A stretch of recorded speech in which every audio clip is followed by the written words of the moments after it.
Hello everyone, my name is Kiona Sadowski and I will be performing today a rendition of The Frog Prince, or sometimes known as The Princess and the Frog. This will be a rendition from Germany, written by the Brothers Grimm. Let's begin. On one fine night, a princess decided to take a walk by herself in the woods, so she put on her bonnet and she slipped on her clogs and she decided to walk through the wood. And eventually she got tired and she decided to take a break. So she sat upon a log and grabbed her favorite plaything in the whole entire world, her golden ball.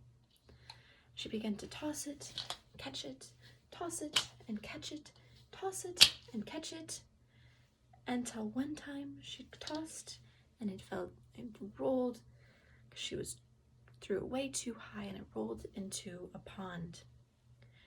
And she began to cry because the pond was so deep she couldn't even see the bottom, and she thought she wouldn't be able to get it back.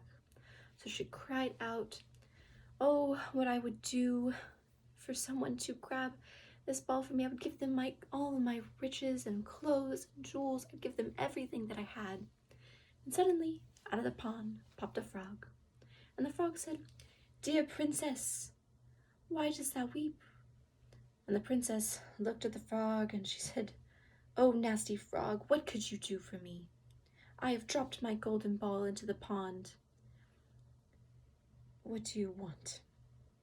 And the frog looked at her and said, "Oh, princess, I do not want your riches, or your jewels, or your clothes. All I wish for is for me to come to your home, eat upon your golden plate, and sleep upon your pillow." And so the princess thought, "What a silly frog. He talks.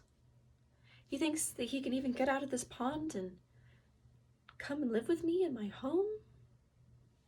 But I guess he could bring me my golden ball, so I must tell him what he wishes." So she looks at the frog and she says, "Well, if you bring me back my golden ball, you may get as you wish." And so the frog dives deep into the pond, and after a few moments, the frog comes out with the ball and throws it upon the grass next to the princess. And the princess is so excited that she runs over to the ball, grabs it, and runs back to her home. But the frog, calls after her and says, "Wait, princess, bring me with you as you had just said." But the princess does not stop to listen to anything. So the next day, as the princess is sitting down to dinner, she begins to hear something. Tap, tap, splash, tap, tap, splash. And the princess thinks it sounds like something is coming up the stairs, and all of a sudden there's a knock. And there is a voice. "Open the door, my princess dear, open the door, thy true love here. Oh, mind the thing that we had said, by the fountain cool in the greenwood shade." The princess walks over to the door and she opens it, and she sees the frog that she had very forgotten, and she gets slightly scared, and so she slams the door and runs back to her seat and sits down at the table. And her father, the king, looks at his daughter and realizes that she had just been frightened and asks, "What is wrong?" And so the princess replies, "Well, there's this nasty frog at the door over there, and he helped me get my golden ball out of the pond earlier, and I told him that he could live in the palace here, but I didn't think he would be able to get here, so I just told him that I would do so." And so there's another knock at the door while she's speaking. "Open the door, my princess there. Princess dear, open the door, thy true love here, and mind what we had said, by the fountain cool in the greenwood shade." And the king goes, "Well, you did make a promise, and you said to keep your word, so go open the door and let him in." So the princess reluctantly goes over the door and lets the frog in, and he goes splish, splish, splash, tip, tip, splash, tip, tip, splash, all the way to the princess's chair. And he looks up at her and says, "Princess, lift me upon your chair, so may I eat at your table."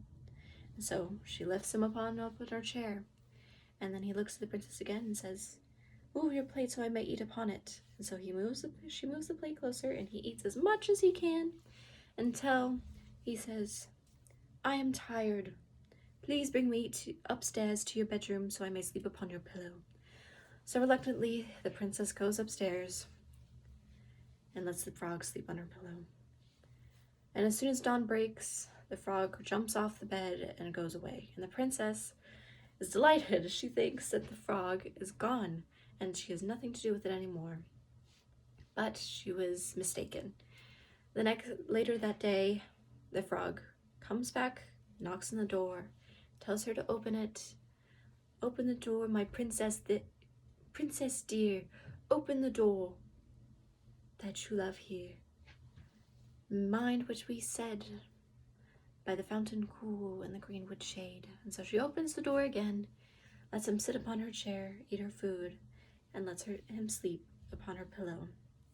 And he does this for a third night as well. But on the third morning, the princess wakes up and she does not see the frog. She instead sees a handsome prince at the foot of her bed with the most beautiful eyes she had ever seen.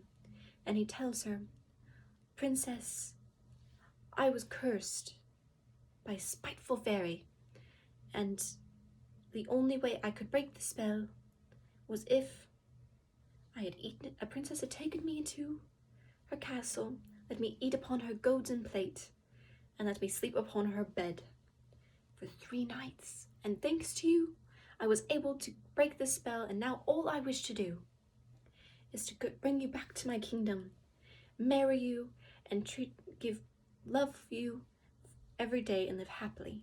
And the princess did not take any time to say yes to this arrangement, and so they went off in the carriage that suddenly appeared with 8 white horses with beautiful feathers decorated and gold harnesses, along with the prince's wonderful coach and his henchmen who had missed him dearly during this endeavorment.